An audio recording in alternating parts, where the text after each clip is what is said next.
वहाँ से ऑन कर देना। आना है, ठीक ठीक।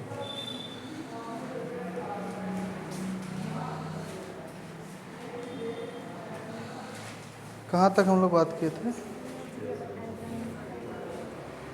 ये क्या है जी?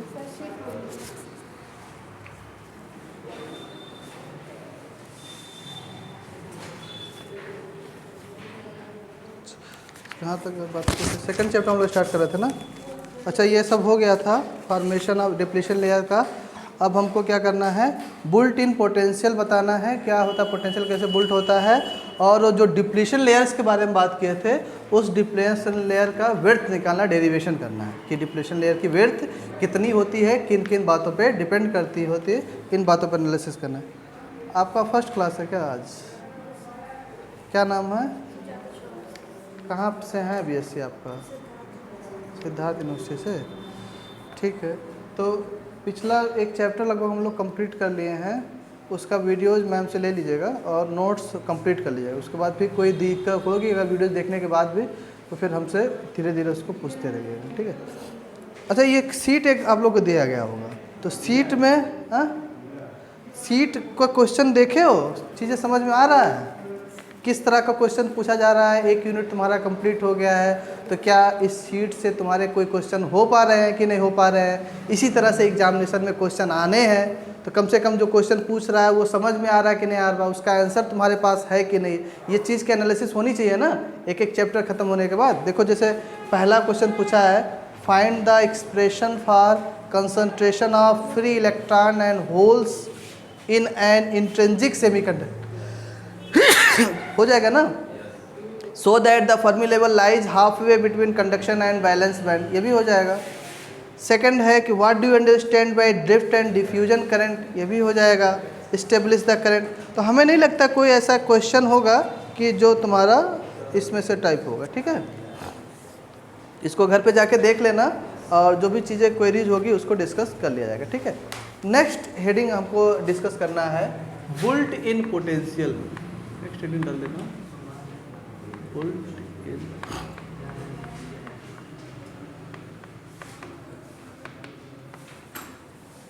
थोड़ा साइड, वहाँ साइड में चले जाओ, ठीक है, बैठो।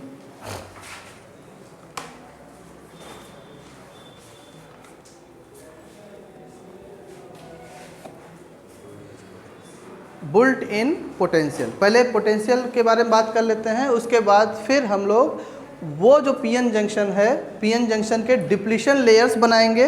और पहले ही बता चाहिए कि डिप्लीशन लेयर डिपेंड किस पे करता है, डोपिंग पे, डोपिंग पे डिपेंड करेगा।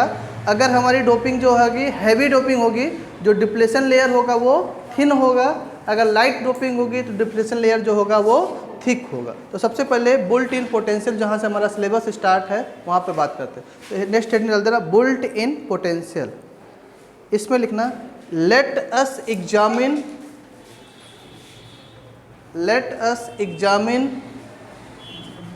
EXAMINE, let us examine the band diagram of a PN junction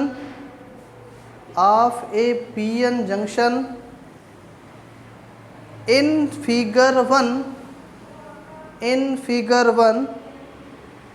in greater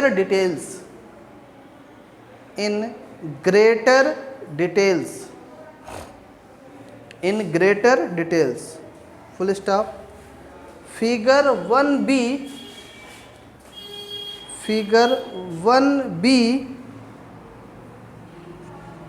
shows that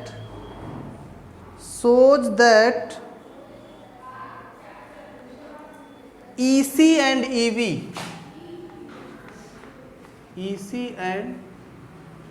EC क्या होता है जी? EC क्या है? EC क्या है? ऐसा तो है नहीं कि पहली बार देख रहे हो या सुन रहे हो। EC क्या होता है? Energy state at the bottom of the conduction band, and EV क्या होता है? Energy state at the top of the balance band. कितना सारा डेरिवेशन इसी पे किए हो। वही चीज़ है कि let us shows that EC and EV are not flat, are not flat। ठीक है, बुल्ट इन पोटेंशियल में सबसे पहली बात कर रहा है, इससे पहले जो भी कंसंट्रेशंस की बात किए थे, चाहे वो हमारा ईसी की बात किए थे या ईवी की बात किए थे, तो जब हम बनाते थे ईसी और ईवी तो वहाँ पर फ्लैट हमको मिला, फ्लैट लाइन, सिंगल लाइन मिलती थी। लेकिन अब यहाँ पर हमारा सिनेरियो थोड़ा सा चेंज हो जाएगा। अब ये हमारा, अगर हमारा पीएन जंक्शन है, ये हमारा पी वाला रीजन है, ये हमारा एन वाला रीजन है, तो अगर हम इसका ड्रॉप करते पोटेंशियल बनाते हैं तो ये हमारी फर्मी एनर्जी यानी ईएफ वाली लाइन है, और यहाँ से हमारा सिनेरियो कुछ इस तरह से निकल के आता है, और यहाँ से ये हमारी ईवी वाली लाइन है। ठीक है, यहाँ से हमारी ईसी है, ये हमारी ईवी लाइन। तो वो कहने का सेंस कि जो हमारे फर्मी एनर्जी के जो टॉप वाला था वो हमारा कंडक्शन बैंड के नीचे वाली लाइन, तो जिसको energy state at the bottom of the conduction band बोलते थे, और ईवी जिसको energy state at the top of the balance band बोलते थे, तो वहाँ पर एक फ्लैट लाइन मिलती थी। तो वही कहना चाह रहा है कि जब पोटेंशियल यानी पीएन जंक्शन यानी कि जब पी टाइप और एन टाइप के सेमीकंडक्टर को मिला देते हैं तो हमको जो एनर्जी स्टेट चाहे वो कंडक्शन बैंड का हो, एनर्जी स्टेट चाहे वो बैलेंस बैंड का हो, वो फ्लैट नहीं मिलके बल्कि एक वेरिएशन में मिलने लगती है, और वो हमको एग्जामिन हो पाता है कहाँ पे, हमारा बुल्ट इन पोटेंशियल, यानी कि उसी को पोटेंशियल बैरियर जिसको वीवी का नाम दिए थे उसी से रिप्रेजेंट करने की हम लोग कोशिश करते हैं। तो क्या लिखे, EC and EV are not flat, full stop. This indicates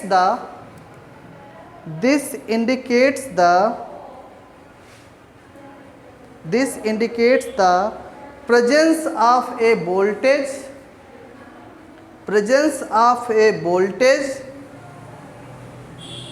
differential,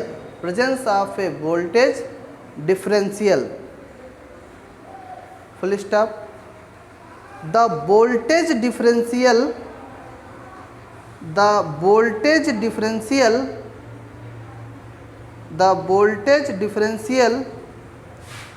ऐसे लिखना ना, वी पी बैरियर पोटेंशियल ऐसे लिखना, the voltage differential V B is called built in potential,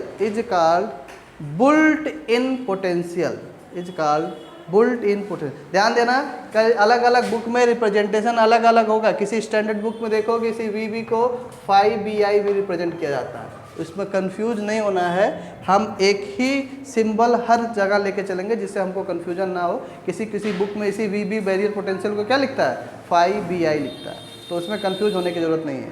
ठीक है, क्योंकि ये जो डेरिवेशन है अलग अलग बुक अलग अलग नोटेशंस को यूज करते हैं। हम लोग शुरू से ही एक ही नोटेशन को लेकर चल रहे हैं, उसी को हर जगह क्या करेंगे, फॉलो करेंगे, जिससे कॉन्सेप्ट उसका क्लियर रहे। Is built in potential, full stop. A built in potential is present at the interface of any two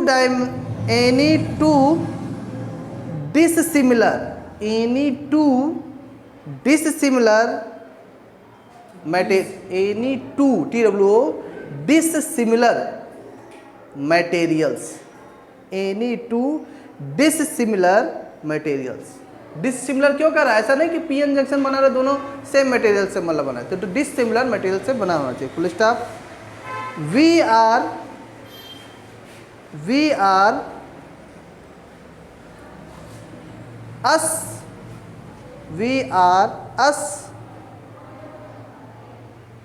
are ऐसे लिखो, अस यूजली लिखो, वी आर अस, उसी में यूजली कर दो, पूरा उसी को सेंटेंस बना दो, वर्ड बना दो। We are usually unaware of, UNWARE, unaware of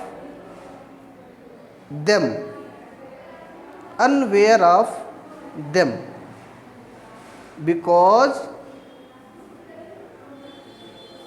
they are difficult to they are difficult to detect directly, difficult to detect directly, full stop. Next line से directly, full stop. Next line से now we know that, now we know that the concentration in N and P region, the concentration in N and P region are as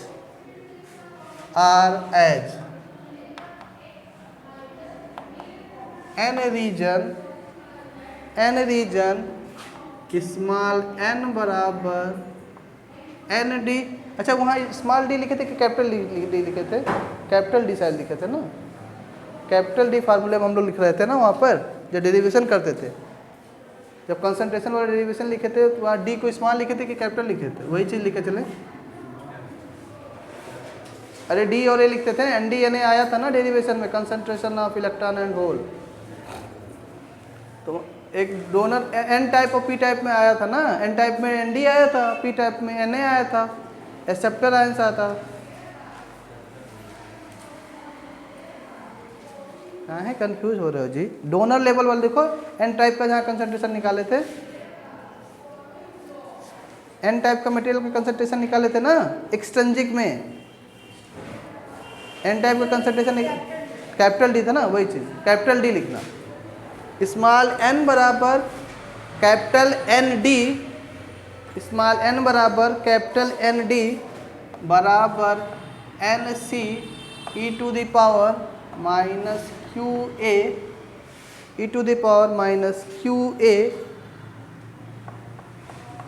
upon K T, upon K T implies that A बराबर के T upon Q L N N I upon N.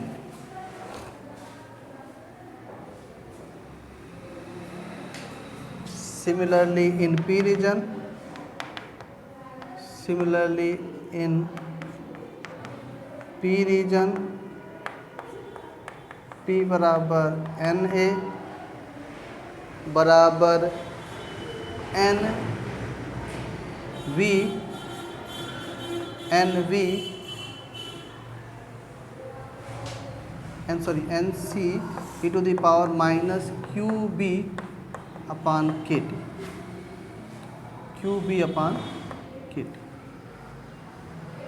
implies that B बराबर के T upon Q L N N C N A upon N B.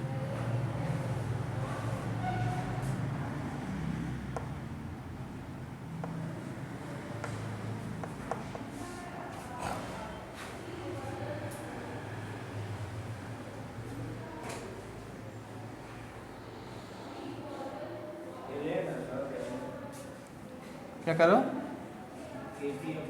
देखो ध्यान से देख लो। पहले क्या है, कंसंट्रेशन जब हम लोग पढ़े थे, जो भी कंसंट्रेशन निकाले थे, चाहे वो कंडक्शन बैंड का निकाले हो या बैलेंस बैंड का निकाले हो, तो जब हम पोटेंशियल निकालते हैं तो जहाँ पर कंसंट्रेशन वहाँ पर एन टाइप है, तो वहाँ पर डोनर आयंस होता है।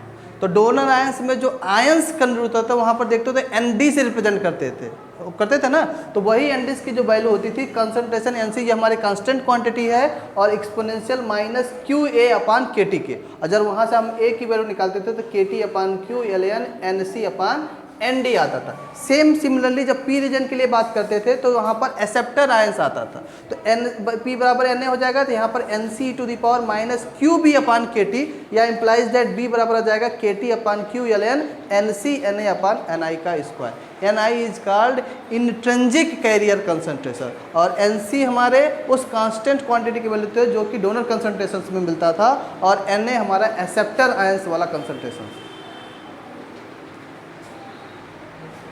तो यहाँ से निकालोगे जो बैरियर पोटेंशियल निकालोगे, नाउ वी वी बराबर क्या हो जाएगा, बी माइनस ए।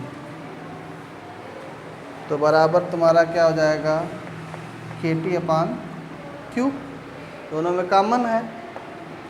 ब्रैकेट में क्या हो जाएगा तुम्हारा, L N N C N A upon N I का square minus N C upon L N N C upon N D.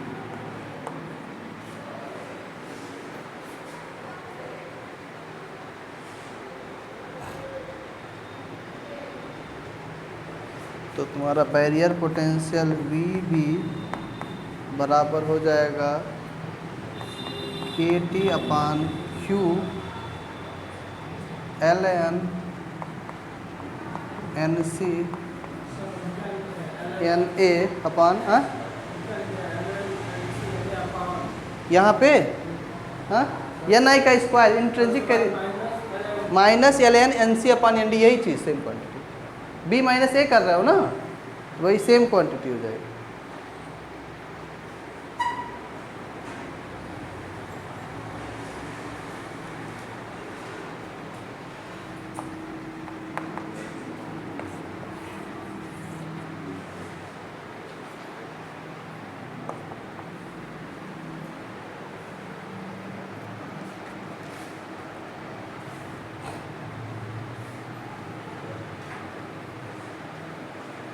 ये तुम्हारा एन आई है, कंफ्यूज मत होना।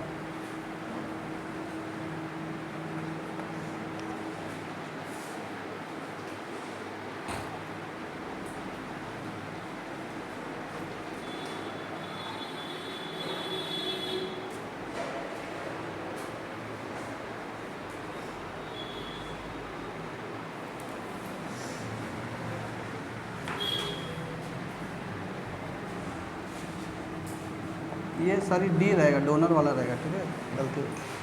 N D N A upon N I का स्क्वायर।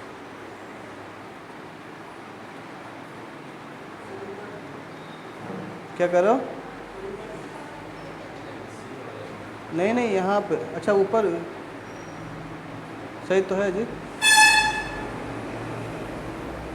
सही है।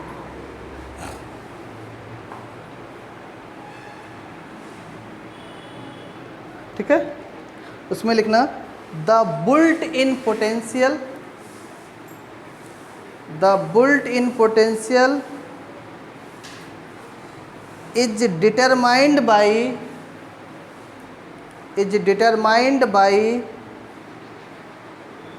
N A, capital N A and capital N D, N A and N D,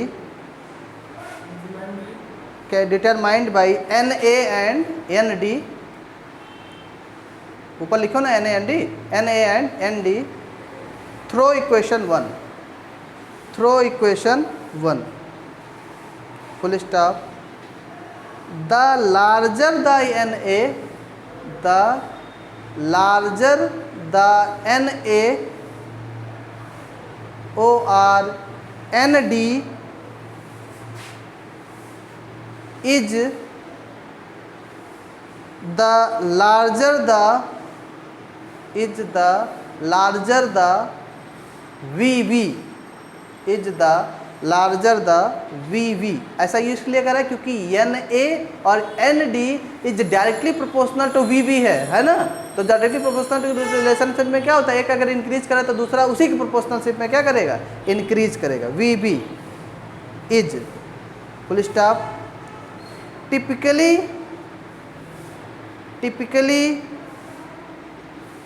VB is about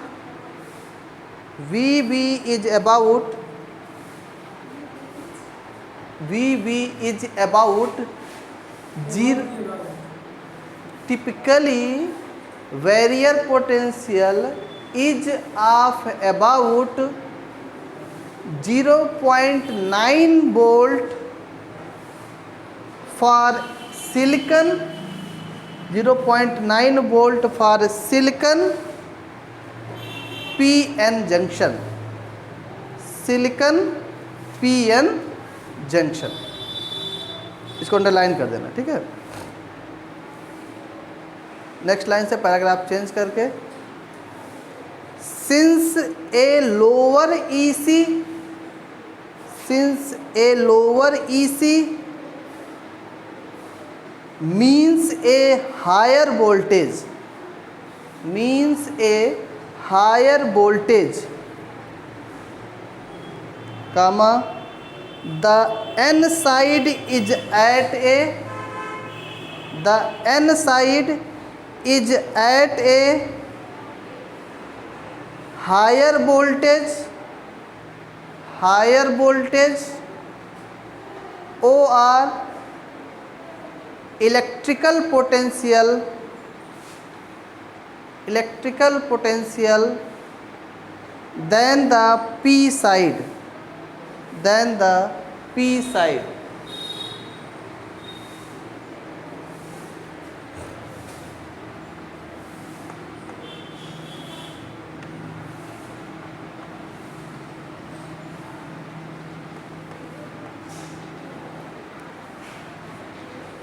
ये figure सारा बना लेना।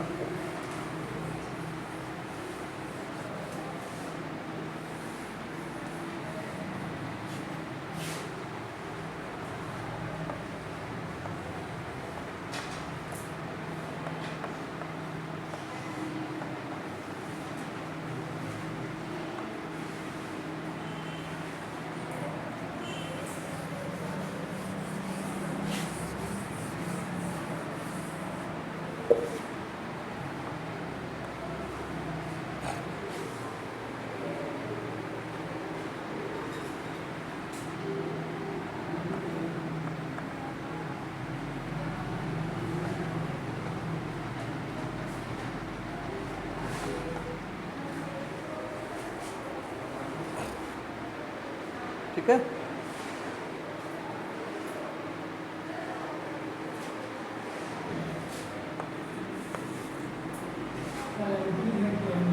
क्या कह रहे हो?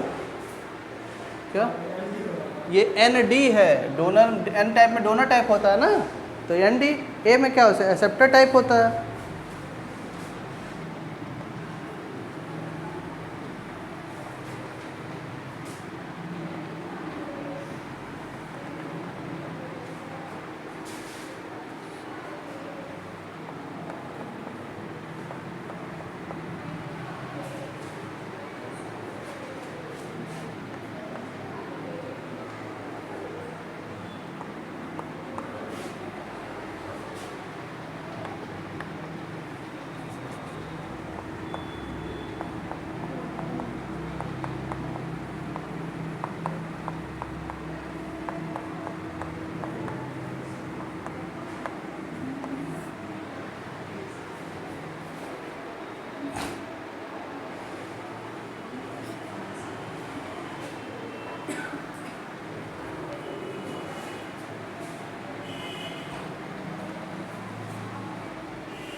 ये बुल्ट इन पोटेंशियल कभी पूछता नहीं है, लेकिन सिलेबस का पार्ट है तो इसलिए पूछ सकता है, इसलिए थोड़ा सी कहानी इसकी अलग है और अलग तरीके से इसको रिप्रेजेंट किया गया है।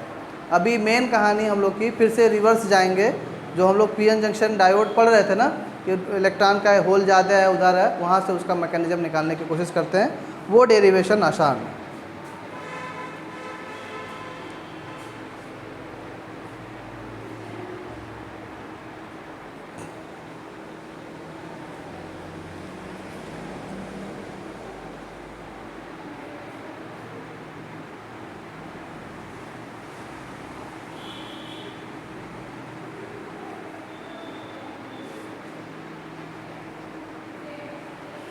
इसको ऐसे बनाना, ऐसे करके बनाना जो थोड़ा सा ऐसे स्लोप दिखे ना, ऐसे करते हुए ऐसे ये चला जाए, ऐसे कुछ स्लोप दिखे इसमें।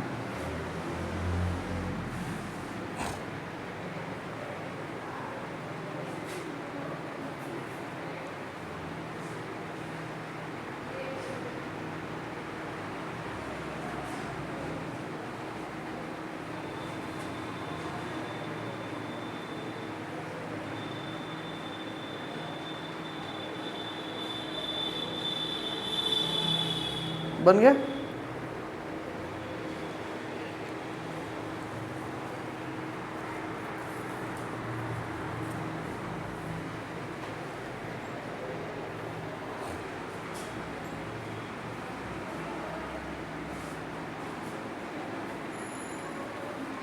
ठीक है, यहाँ जहाँ जहाँ लिखो ए लिखो, यहाँ कॉलम करके लिखो, यहाँ ऐसे कॉलम करके लिखो, जहाँ ए लिखो ना वहाँ लिखो PN जंक्शन, वहाँ लिखो PN जंक्शन। ठीक है, जहाँ B लिखो वहाँ लिखो shows, SHOWS, shows up as, shows up as an upside down mirror image, down mirror image in the potential plot, in the potential plot।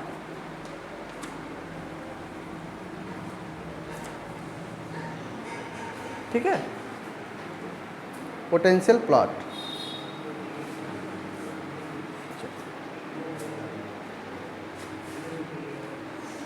ठीक है, तो इसको बंद कर दो।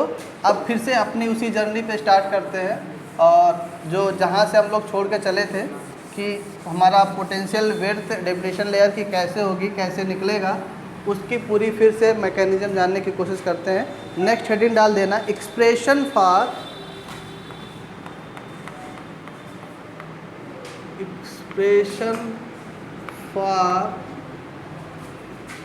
Width, expression for width of depletion layer, of depletion region निकाल सकते हो, depletion region, depletion region and potential barrier।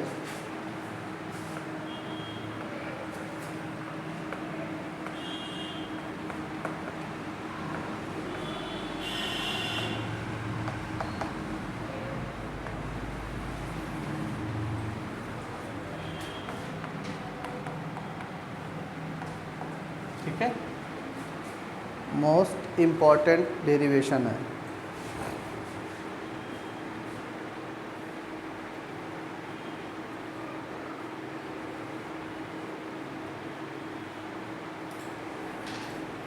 ठीक है, चलो इसको बनाते हैं।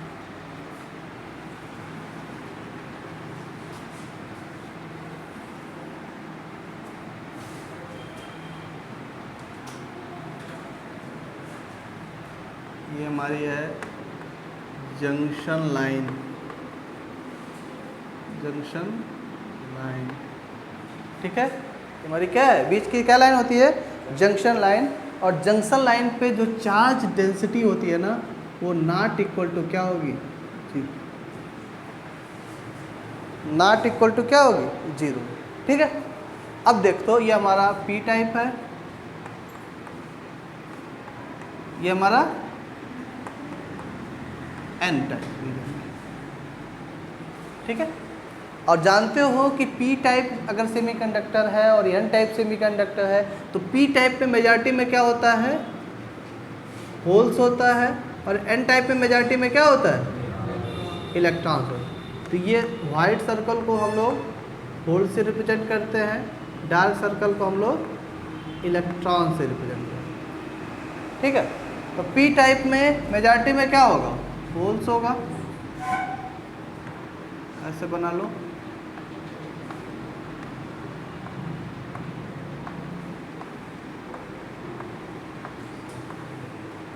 इसमें कुछ थोड़े बहुत क्या होंगे, इलेक्ट्रॉन्स भी होंगे, लेकिन उनकी संख्या हमारे होल्स के कंपैरिजन में क्या होगी, बहुत कम होगी। ऐसे एन टाइप में क्या होगा, इलेक्ट्रॉन्स की संख्या ज़्यादा होगी,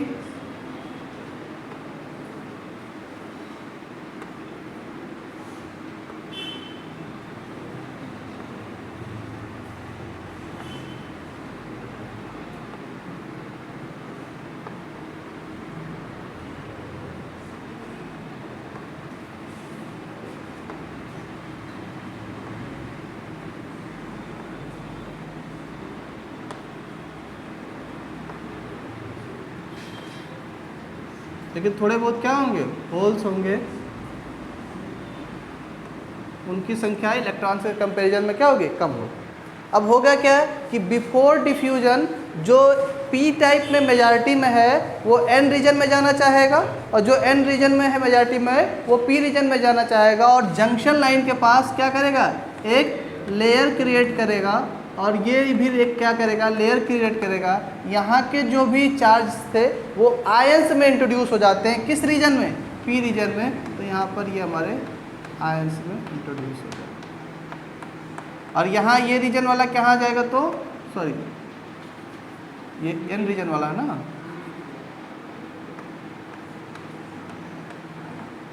और ये हमारे पॉजिटिव आयंस में इंट्रोड्यूस हो जाएगा। इसको हम लोग बोलते हैं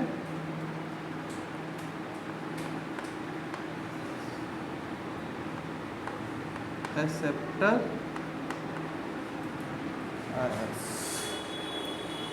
और इसको हम लोग बोलते हैं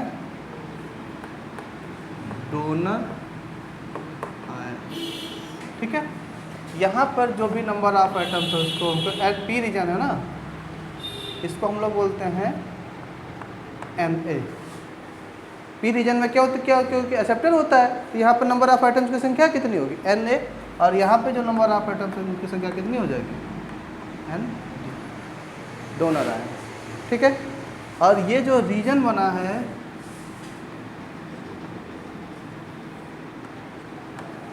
इसी रीजन को हम लोग क्या बोलते हैं, डिप्लीशन रीजन बोलते हैं, या इसी को क्या बोलते हैं, जंक्शन रीजन बोलते हैं, या इसी को क्या बोलते हैं, स्पेस चार्ज रीजन बोलते हैं। और इसकी जो विड्थ होती है अप्रॉक्सीमेटली 10⁻⁶ मीटर और 1 माइक्रोमीटर के अप्रॉक्सीमेट में इसकी विड्थ होती है। ये चीज़ हम लोग अंडरस्टूड है। हमको अपना टारगेट क्या अचीव करना है, हमको सबसे पहले इसी जो डिप्लीशन लेयर की विड्थ है इस विड्थ को फाइंड आउट करना है कि इसकी विड्थ क्या होगी, और इसकी विड्थ डिपेंड किस पे करती है, डोपिंग कंसंट्रेशंस पे डिपेंड करती है। यानी अगर हमारी जो डोपिंग है वो अभी तो हम ये बता दे रहे हैं ना कि डोपिंग पे डिपेंड करती है, तो डोपिंग पे कैसे डिपेंड करती है कि जब बोलते थे कि लाइट हमारी डोपिंग होगी तो हमारा जो डिप्लीशन लेयर होगा बहुत थिक होगा, अगर हैवी डोपिंग होगी तो डिप्लीशन लेयर होगा बहुत थिन होगा। अब इसको हम लोग डिराइव करके फार्मूले के माध्यम से वहाँ डिफाइन करने की कोशिश करेंगे कि कैसे वो डिपेंडेंसी हमारी आ रही है जो हम चीज़ों को ऑब्जर्व कर पा रहे हैं। ठीक है, तो एक चीज़ और, यहाँ पर जो चार्ज डेंसिटी होगी इस रीजन में रो बराबर वो हो जाएगी -ρ1, और इस रीजन में जो चार्ज डेंसिटी रो बराबर हो जाएगी वो हो जाएगी +ρ2। सेंटर पे charge density rho is can not be equal to 0, और उस रीजन में हमारा जो चार्ज डेंसिटी है रो बराबर -ρ1 हो जाएगा, वहाँ पर रो बराबर +ρ2। और इस रीजन में हमारी जो Ne बराबर है NH है जो इलेक्ट्रॉन कंसंट्रेशन, उसकी वैल्यू क्या हो जाएगी, उस रीजन में 0 हो जाएगा। यानी जो कंसंट्रेशन ऑफ इलेक्ट्रॉन है और जो कंसंट्रेशन ऑफ होल्स है उस डिप्लीशन रीजन में ये वैल्यूज क्या हो जाएगी, 0 हो जाएगी उस रीजन। अब हमको अल्टीमेट काम यहीं पे काम करना। हाँ बताओ,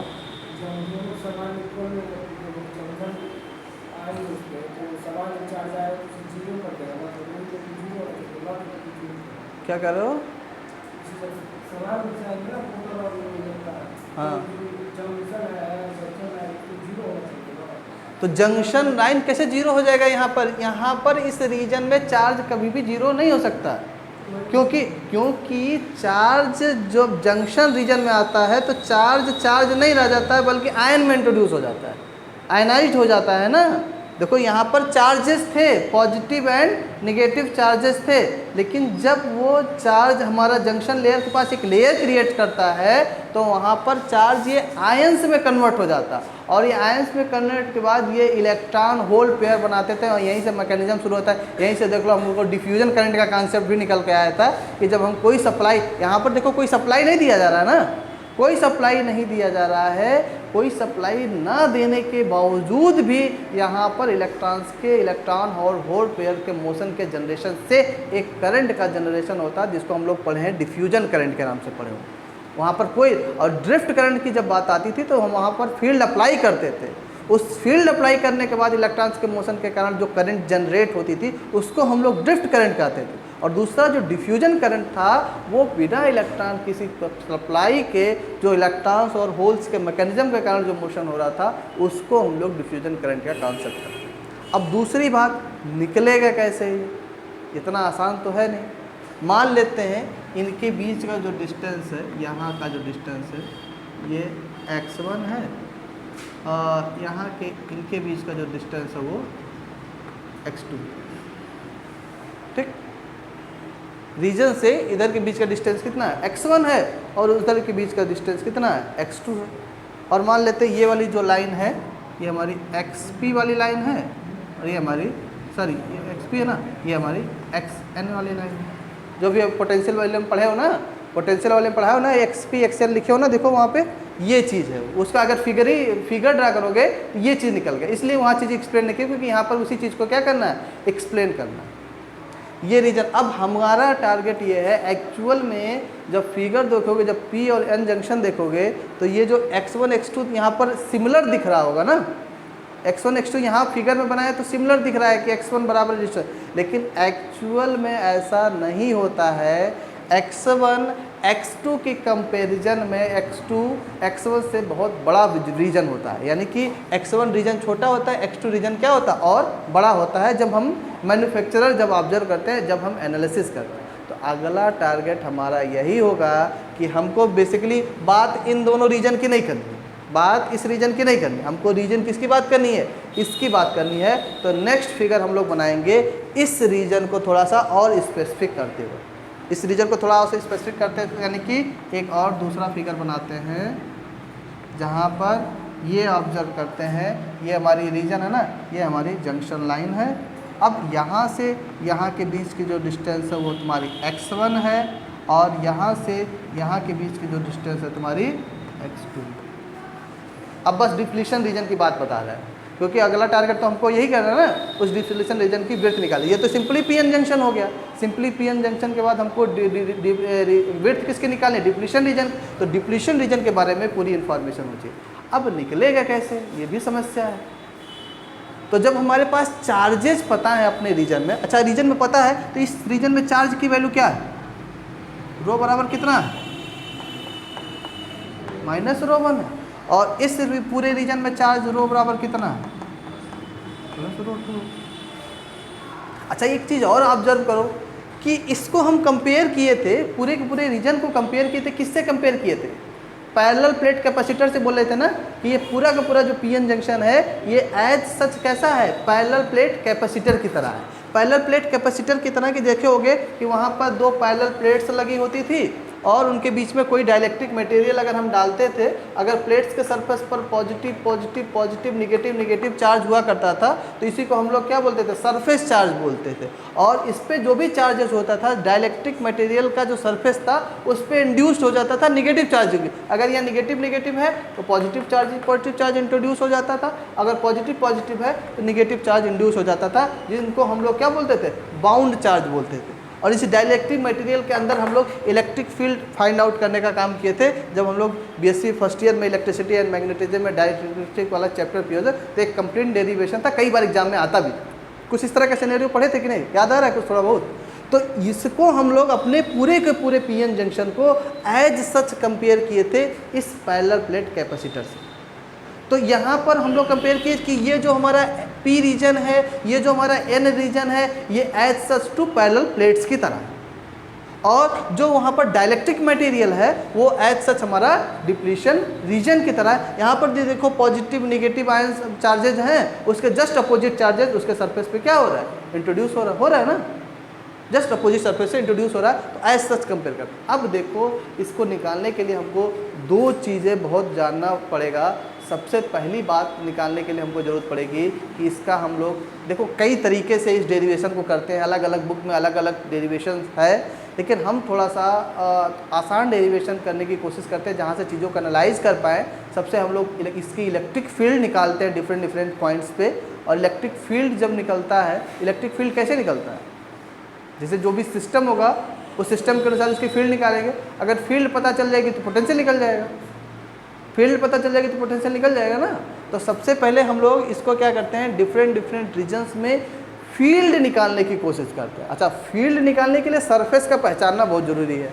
तो यहाँ पर जब सरफेस का पहचानना देख रहे होगे तो हमको कैसा सरफेस दिख रहा होगा, पैरेलल प्लेट्स टाइप का दिख रहा होगा, यानी प्लेट्स टाइप का सरफेस दिख रहा होगा। तो प्लेट्स टाइप के सरफेस के लिए जो हम लोग इलेक्ट्रिक फील्ड निकालते हैं, कैसे निकालते हो, किसी रीजन में अगर फील्ड निकालते हो इलेक्ट्रिक प्लेट्स के लिए फील्ड की वैल्यूज़ क्या होती है, कैसे निकालते, क्या इलेक्ट्रिक फील्ड की वैल्यू होती है, किसी भी पैरेलल प्लेट के लिए इलेक्ट्रिक फील्ड की वैल्यू क्या होती है, डाइपोल्स तो है ही नहीं, यहाँ पर दो पोल्स के बारे में बात ही नहीं कर रहे, डाइपोल्स तो है ही नहीं सिनेरियो। बस पैरेलल प्लेट्स के इलेक्ट्रिक फील्ड्स की वैल्यू कैसे निकालते थे, क्या होता था, सिग्मा अपान 2 एप्सिलॉन, यही ना होता था, सिग्मा अपान 2 एप्सिलॉन, ये चीज़ ऐसे हम लोग निकालते थे प्लेट्स के लिए। तो सिग्मा अपान 2, अब बात आती है कि सिग्मा कैसे निकलेगा। सिग्मा क्या होता है, सरफेस चार्ज होता है। सरफेस चार्ज के निकालने के लिए तुमको क्या करना पड़ेगा, सबसे चार्ज निकालने के लिए एरिया, ए मतलब एरिया फाइंड आउट कर लो और उसके रिस्पेक्टिव उसका चार्ज फाइंड आउट कर लो। एरिया और चार्ज अगर फाइंड आउट कर लिए तो तुमको सरफेस एरिया निकल जाएगा। जब सरफेस एरिया निकल जाएगा तो उस रीजन की तुमको फील्ड निकल जाएगी, और जब फील्ड निकल जाएगा तो उस रीजन का तुमको पोटेंशियल निकल जाएगा। कैसे पोटेंशियल निकलेगा फील्ड से, क्या रिलेशनशिप होता है फील्ड और पोटेंशियल में, फील्ड और पोटेंशियल के बीच में क्या रिलेशनशिप होता है,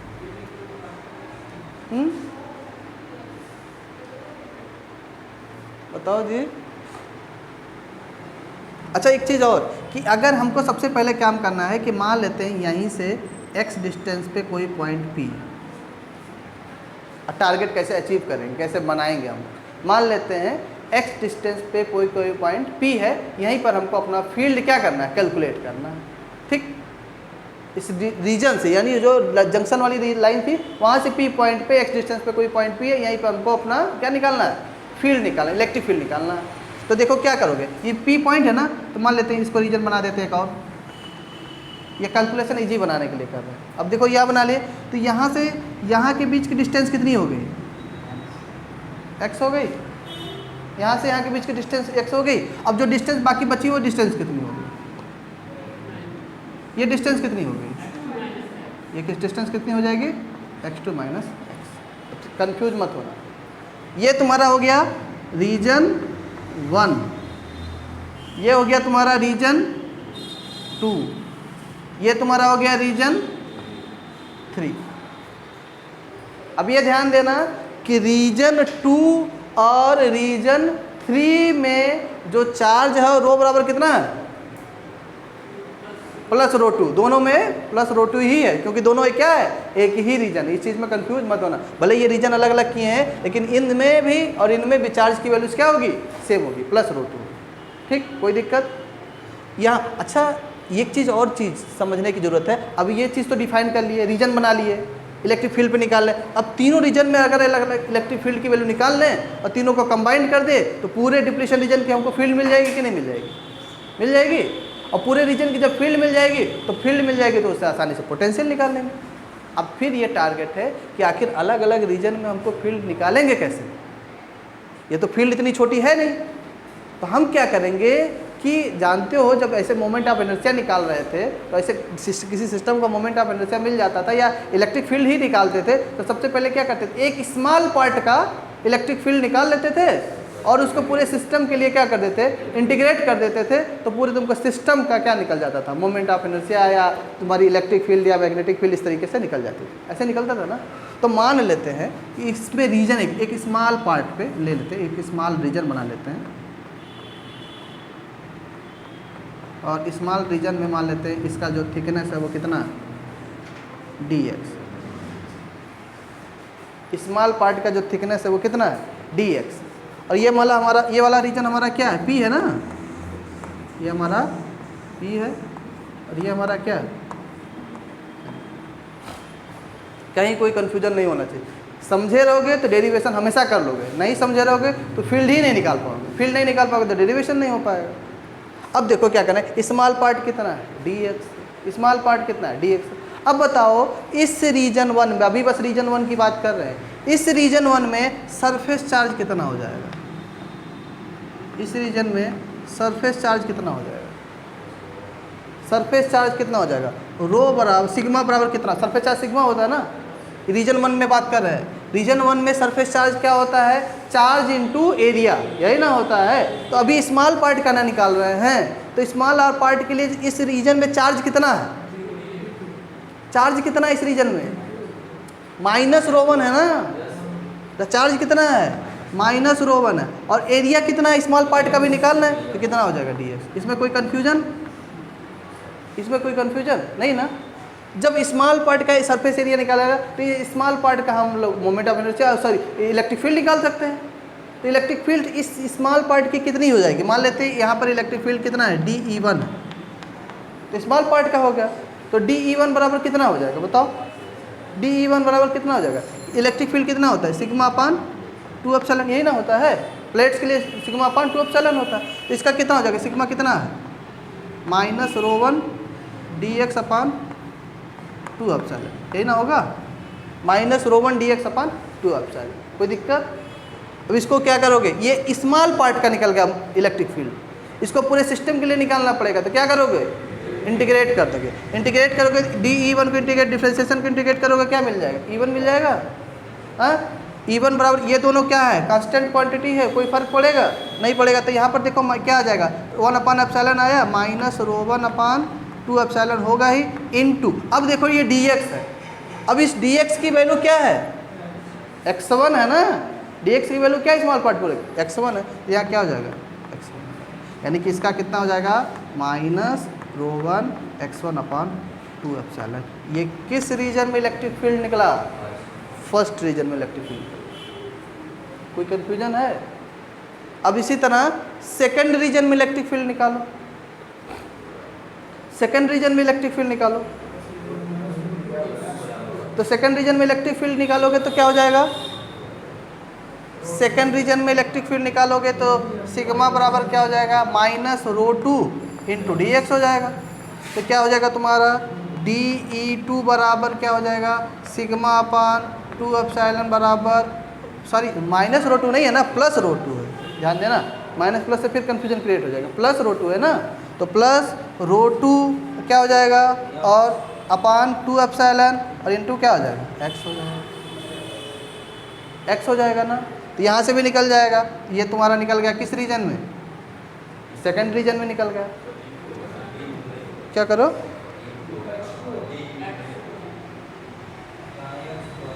सही तो है जी, क्या दिक्कत है रही, हाँ सॉरी dE2 है, ये E2 बराबर हो जाएगा, उसको डिफ्रेंशिएट करके लिख लेंगे, अभी डायरेक्ट लिख रहे हैं कोई दिक्कत नहीं। E2 बराबर क्या आ जाएगा तुम्हारा, ये वैल्यू आ जाएगी।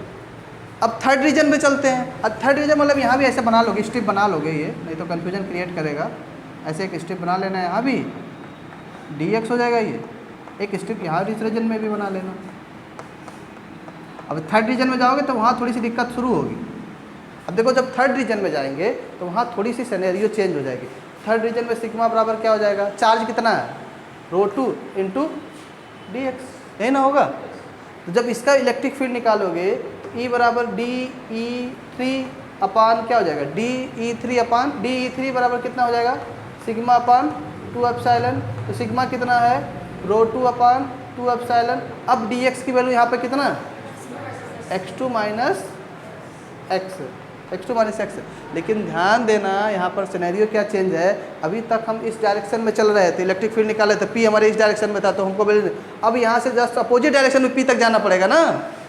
P तक जाने के लिए क्या करना पड़ेगा, देखो अपोजिट डायरेक्शन में जा रहा है तो फील्ड की मैग्नीट्यूड वैल्यू तो वही होगी लेकिन डायरेक्शन क्या हो जाएगा, अपोजिट हो जाएगा। तो बस मैग्नीट्यूड वही लिख देना, बस साइन क्या कर देना, यहाँ पर एक माइनस साइन लगा देना क्योंकि उसके अपोजिट डायरेक्शन में। तो इस रीजन में भी तुम्हारी फील्ड निकल जाएगी। तो तीनों रीजन में फील्ड निकल गई, रीजन फर्स्ट में, रीजन सेकंड में, रीजन थर्ड में, तीनों फील्ड को क्या कर देना, एक साथ ऐड कर देना। टोटल फील्ड कितनी हो जाएगी, E1 plus E2 plus E3, तो टोटल फील्ड निकल जाएगी। टोटल यानी कि उस पूरे डिप्लीशन रीजन की फील्ड निकल गई। जब फील्ड निकल गई तो उसका पोटेंशियल नहीं निकल जाएगा। फील्ड निकल गई तो पोटेंशियल जानते हो, एक रिलेशन पढ़ते हो, E बराबर V बराबर क्या होता है, -0 to infinity E dot dl। पढ़े हो कि नहीं, जब इलेक्ट्रिक फील्ड एंड पोटेंशियल पढ़े रहोगे तो मैं बताया गया होगा। तो अगर फील्ड पता, एक और रिलेशन पढ़े होगे, E बराबर -del V, कि अगर पोटेंशियल पता है तो फील्ड निकाल सकते हैं, फील्ड पता है तो पोटेंशियल निकालता है। दोनों अगर एक दोनों में से एक कोई एक पता होगा तो दूसरा बहुत आसानी से फाइंड आउट। यहाँ देखो बहुत आसानी से हम लोग फील्ड निकाल लिए कि नहीं, फील्ड निकाल लिए तो बस उसको क्या कर देना, डिफ्रेंशिएट कर देना dl के रिस्पेक्ट में, लेंथ के रिस्पेक्ट में, तो हमको क्या मिल जाएगा, पोटेंशियल निकाल। हमारा अल्टीमेट टारगेट तो पोटेंशियल भी निकालना है। पोटेंशियल निकाल लेंगे तो वहाँ से विड्थ निकाल देंगे, रिलेशनशिप निकाल। तो ये पूरा टारगेट देखो, अभी एक ही बार में हम नहीं कहते हैं कि 100% समझ में आ जाएगा, लेकिन एक क्रिस्टल क्लियर पिक्चर तो क्लियर हो गया होगा कि हम करने क्या जा रहे हैं, कैसे चीज़ों को एनालाइज करने की कोशिश कर रहे हैं। कि सबसे पहली बात ये जानना है कि ये हमारे पीएन जंक्शन को समझना है। पीएन जंक्शन में चार्जेस के बारे में एप्लीकेबल होना है। फिर हमने क्या किया, ये जो हमारा डिप्लीशन रीजन जिसके बारे में हमको टारगेट है, जो टारगेट अचीव करना है, उसको अच्छे से फिगर बना लें। अब वहाँ बताए कि जो x1 डिस्टेंस x2 यहाँ पर सेम दिख रहा है लेकिन एक्चुअल में सेम नहीं होता है, बल्कि x1 is more less than किसके होता है, x2 के होता है। Sorry, x1 is less than किसके होता है, x2 के। अब यहाँ पर x1 है। अब हमारा टारगेट रहेगा कि हमको इलेक्ट्रिक फील्ड निकालेंगे कैसे, तो उसके लिए हम लोग क्या करते हैं, मान लेते हैं इसी जंक्शन से किसी पॉइंट x डिस्टेंस पे कोई पॉइंट P, ऐसे नहीं कंस्ट्रक्ट करते हैं। कोई भी इलेक्ट्रिक फील्ड निकालना होता है ऐसे ही करने की कोशिश करते हैं। कोई x डिस्टेंस पे कोई पॉइंट P, आप वहीं पे फील्ड निकालने की कोशिश करते हैं। क्योंकि बड़ा सिस्टम है तो हम लोग क्या करते हैं, एक छोटे से पार्ट का निकाल लेते हैं, उसको पूरे वैल्यूम के लिए क्या कर देते हैं, इंटीग्रेट कर देते हैं, तो पूरे सिस्टम का निकल जाता है। ऐसे मोमेंट ऑफ इनर्शिया भी निकालते थे, चाहे रॉड का निकालना हो, सर्कल का निकालना हो, तो हम लोग क्या करते थे, रॉड के एक छोटे से पार्ट का मोमेंट ऑफ इनर्शिया निकाल लेते थे, फिर उसको पूरे वैल्यूम के लिए क्या कर देते थे, इंटीग्रेट कर देते थे, तो पूरे सिस्टम का मोमेंट ऑफ इनर्शिया निकल जाता था। ऐसे इलेक्ट्रिक फील्ड निकालने के लिए क्या करते थे, छोटे से पार्ट का इलेक्ट्रिक फील्ड निकाल देते थे और पूरे सिस्टम के लिए क्या करते थे, इंटीग्रेट कर देते थे, तो हमारा वो टारगेट अचीव हो जाता। समझ में आया, थोड़ा बहुत भी समझ में आया, ठीक है। तो सबसे पहला काम करोगे, इस फिगर को बस अच्छे से बना लो, ठीक है। बाकी डेरिवेशन वाला काम कल करें। फिगर को अच्छे से बना लोगे और इसको फिर से कल थोड़ा सा समझाते हुए फिर हर एक पार्ट पे निकालने की कोशिश करेंगे, क्योंकि ये डेरिवेशन बहुत इंपॉर्टेंट है, एग्जाम में आता ही आता है। हम ऐसा नहीं चाह रहे हैं कि इसको तुमको रटने की ज़रूरत पड़े। एक बार अच्छे से समझ जाओगे तो अपने आप क्लियर हो जाएगा। फिर एक बार देखो, बहुत ज़्यादा सिनेरियो है, बहुत दिमाग लगाना है, बस चीज़ों को समझना है। समझे रहोगे तो आसानी से बहुत डेरिवेशन कर सकते, ठीक है। इसको लिख लो, ये हमारा डिप्लीशन रीजन है।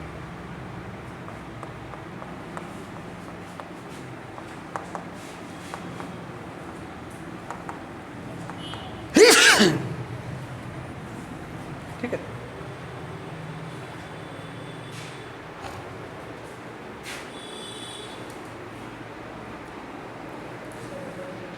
क्या करो, चाहे जैसे फोटो खींचो लेकिन फिगर अच्छे से बनाना है। फिगर में देखो एक एक भी टर्म छूटोगे तो फिर कंफ्यूजन क्रिएट करेगा।